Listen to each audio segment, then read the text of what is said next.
தமிழகத்தில் உள்ள சக்தி தலங்களுக்கு எல்லாம் தலைமை பீடம் என்றால் அது சமயபுரம் மாரியம்மன் கோயில்தான் எனலாம். சமயத்தில் வந்து காக்கும் மாரியம்மன் பெண்களின் தாயாக விளங்குகிறாள். இந்த ஊர் கண்ணபுரம் என்றும் இங்கு வீற்றிருக்கும் மகமாயி கண்ணபுர ஆத்தாள் என்றும் வணங்கப்படுகிறாள். விக்கிரமபுரம், மாகாளிபுரம் என்றும் இந்த ஊருக்கு பெயர்கள் உண்டு. பல 100 ஆண்டுகளுக்கு முன் அன்னை சக்தியின் ஆதி வடிவம் ஸ்ரீரங்கம் ரங்கநாதர் கோயிலில் வைஷ்ணவி என்ற பெயரில் கூடிக்கொண்டிருந்தாளாம். துடியான இந்த சக்தியின் உக்கிரம் தாங்காத அப்போதிருந்த ஜீயர் சுவாமிகள் அந்த ஸ்ரீசக்கர வடிவிலான அன்னையை கண்ணபுரம் என்ற தலத்தில் பிரதிஷ்டை செய்தாராம். ஆண்டுகள் பல ஓடின. கண்ணபுரத்தில் குடிகொண்டிருந்த அன்னை புற்று வடிவில் வேப்பமரம் சூடு காத்திருந்தாள். அவள் தன்னை வெளிப்படுத்திக் கொள்ளும் காலமும் ஒருநாள் வந்தது. தென்பாண்டி நாட்டில் திருமணம் முடித்துக் கொண்ட தம்பதி இருவர் தங்களது உறவினர்களோடு காவிரியைத் தாண்டி வந்து கொண்டிருந்தார்கள். மாலை நெருங்கிக் கொண்டிருந்தது. இருட்டுவதற்குள் அடுத்த ஊரை அடைந்துவிட வேண்டும் என்று கூட்டம் வேகமாக நடைபோத்தது.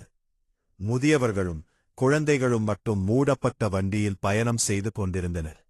இருள் சூழத் தொடங்கியது. அது அடர்ந்த வனம். தீப்பந்தங்களின் உதவியோடு அவர்களின் பயணம் தொடர்ந்தது. அந்த வேளையில் பெரும் கள்வர் கூட்டம் ஒன்று அவர்களை வழிமறித்தது. திடீரென தாக்குதல் நடத்தி பொன்னையும் பொருளையும் கவர்ந்து கொண்டது. 3 கொல்லப்பட்டனர். புது மாப்பிள்ளை உள்ளிட்ட சில வாலிபர்கள் கள்வர்களால் கொண்டு செல்லப்பட்டனர்.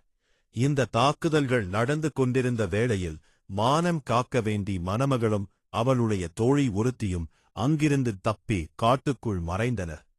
இடையில் தோழியும் வழிமாறிச் சென்றுவிட மணப்பெண் மட்டும் அழுதபடி ஓரிடத்தில் இளைப்பாறினாள். வெகு தூரத்தில் வெளிச்சம் ஒன்று மினுக்கிட்டுக் கொண்டிருந்தது. அதை பார்த்துச் சென்றாள். அது சமயபுரத்தாள் எனும் மகமாயி குடிகொண்டிருந்த இடம். அந்த இடத்தை அடைகிறதுமே மணப்பெண் வெடித்து அழுதாள். அம்மா, என் குலதேவியே, இது நியாயமா?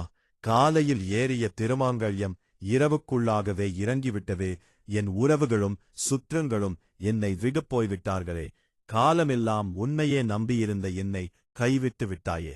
1000 கண்ணுடையாள் என்று உன்னை சொல்கிறார்களே, அதில் ஒரு கண் கூடவா எனக்காக திறக்கவில்லை? அத்தனை கண்ணும் அழிந்து போனதா?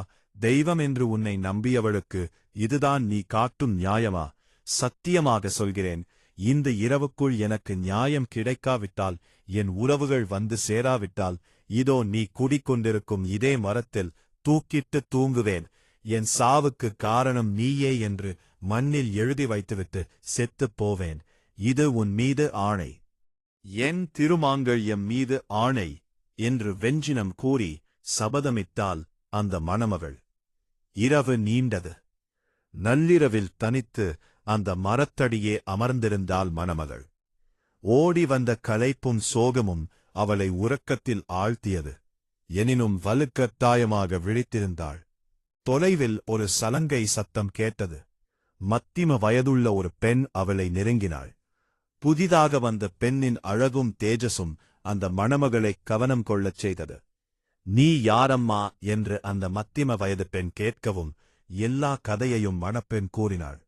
எந்த உணர்வுமின்றி அந்த கதையை கேட்ட அந்த மஞ்சள் புடவைக்காரி, நிச்சயம் உனக்கு நீதி கிடைக்கும், கவலைப்படாதே என்று சொல்லிவிட்டு, தலையெல்லாம் அரிக்கிறது, கொஞ்சம் தலையை பார்த்துவிடேன் என்றாள்.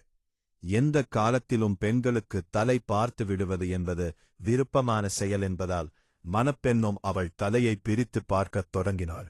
அவ்வளவுதான், அலறிவிட்டாள் அந்த மணமகள். ஆம், அந்த மஞ்சள் புடவைக்காரியின் ரோமக்கால்கள் ஒவ்வொன்றிலும் ஒரு கண் விழித்து பார்த்து கொண்டிருந்தது. தாயே என்று அவள் கதறியதும், எனக்கா கண் அழிந்து விட்டது என்றாய்? நான் 1000 கண் உடையவள். அதனால்தான் இந்த இடமே கண்ணபுரம் என்றானது. உனக்கான நீதி காலையில் கிடைக்கும், பொறுத்திரு. நான் நீதியை வழங்குவதில் எத்தனை பெரிய நீதிபதி என்று நீயே எனக்கு சாட்சியாவாய் என்று கூறிய அந்த மஞ்சள் புடவைக்காரி மகமாயியாக, மாரியம்மனாக உருமாறி மறைந்து போனாள்.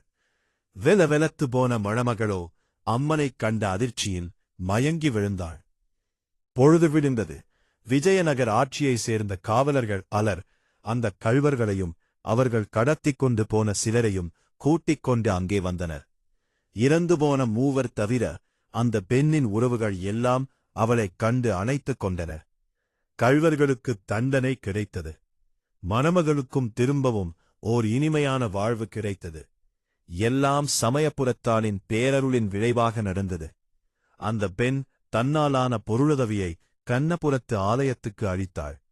விஜயநகர் ஆட்சியில் கோயில் சிறியதாக கட்டப்பட்டது.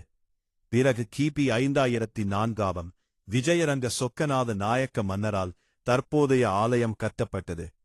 அன்றிலிருந்து இன்று வரை ஆயிரம் கண்கள் கொண்ட மகமாயி எல்லோரையும் கவனித்து ஆட்சி செய்யும் தாயாக விளங்கி வருகிறாள்.